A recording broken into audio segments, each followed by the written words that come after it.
আসসালামু আলাইকুম সম্মানিত ভিউয়ার্স। আজকে আমি আপনাদেরকে রুই মাছ এবং মিষ্টি কুমড়া দিয়ে একটি নতুন রেসিপি অর্থাৎ ঝোল তরকারি কিভাবে বানানো যায় সেটা আপনাদেরকে শিক্ষা দেব। তো চলুন কথা না বাড়িয়ে শুরু করা যাক।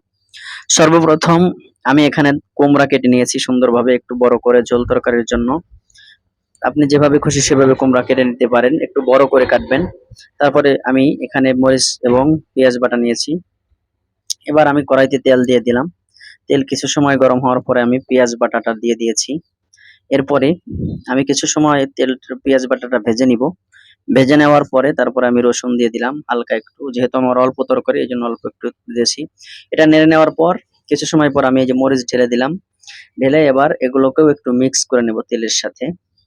তো মিক্স করে নেওয়া হয়ে গেলে এরপরে আমি যেই কুমড়া কেটেছিলাম সেই কুমড়াটা দিয়ে দিয়েছি। দেখুন কিছু সময় জাল দেওয়ার পরে অর্থাৎ অল্প একটু পানি দিছি। দিয়ে আমি কিছু সময় জাল করতেছি এবং ঢেকে দিয়েছি। কিছু সময় পর আবার আমি এটা উঠিয়ে আরেকবার নাড়াচাড়া দিয়ে দিয়েছি। এরপর আবার আমি ঢেকে দিব। অর্থাৎ পরিমাণ মতো যখন আমার কষানো হয়ে যাবে, পানিটা শুকানো হয়ে গেলে কষানো হয়ে গেছে মনে করতে হবে। এই যে এখন দেখেন পানি শুকায় গেছে প্রায়। তার মানে আমার এটা কষানো হয়ে গেছে। মসলা দিয়ে কুমড়াটা কষানো হয়ে গেছে। এবার আমি একটু পরেই যে ঝোলের পানি ওইটা দিয়ে দেব। আপনি আপনার পরিমাণ মতো যতটুকু ঝোল খেতে চান ততটুকু পানি এভাবে দিয়ে দিবেন। পানি দেওয়ার পরে আমি শুধু প্রসেসিং গুলো বলতেছি, অনেকে অনেক সময় ধরে লং টাইম ভিডিও করে, আমি তা বলতেছি না। দেখেন এভাবে করে আমি পরিমাণ মতো পানি দিয়ে দিয়েছি এবং ঢেকে দিয়েছি। ঢেকে দেওয়ার পরে তারপরে আমি যখন দেখছি বলক উঠে গেছে, অনেকক্ষণ বলক ওঠার পরে এরপরে আমি যেই মাছটা ভুনে নিয়েছিলাম, সরি মাছ ভুনা আপনাদেরকে দেখাই নাই। তো মাছটা ভুনে নিয়েছিলাম সেই ভুনা মাছটা এখন ওইখানে দিয়ে দিয়েছি।